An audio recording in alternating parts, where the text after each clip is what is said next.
Hey there, my name is Andrew, and today I'll show you how you can turn on auto refresh of knowledge base links within your AI agents. It is critical to have this turned on with your knowledge bases if you're using live URLs within your knowledge bases, such as websites and funnels that may potentially change. You want to make sure that you have this on so that way whenever they do change, they can automatically be updated inside of your knowledge base. Let me show you how this works.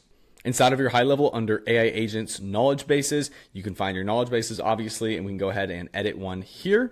And once we are inside of our knowledge base under web crawler, we can see we have all of these different links that our knowledge base is reading from. In order to turn on auto refresh, we have a big auto refresh button and we can turn on this setting here.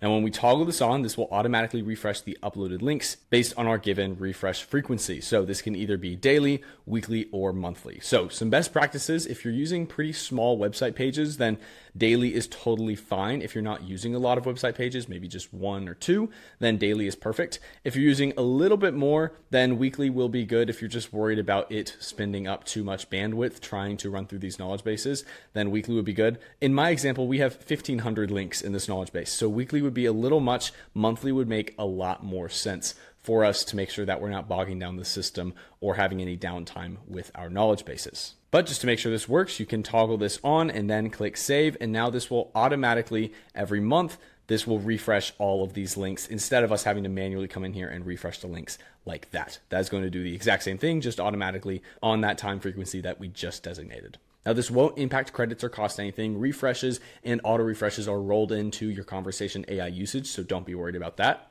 Also, if a page fails, because let's say a page is not live anymore and it tries to auto refresh, it will then take down the data that's currently in the tool and update to whatever version is most live. So if a website page comes down, for instance, then it will be technically removed from your knowledge base whenever it runs on this auto refresh if you take that website down. If you have any more specific questions about the auto refresh feature, feel free to drop a comment on this video or check out the rest of the help doc. As always, my name is Andrew, and thank you very much for watching.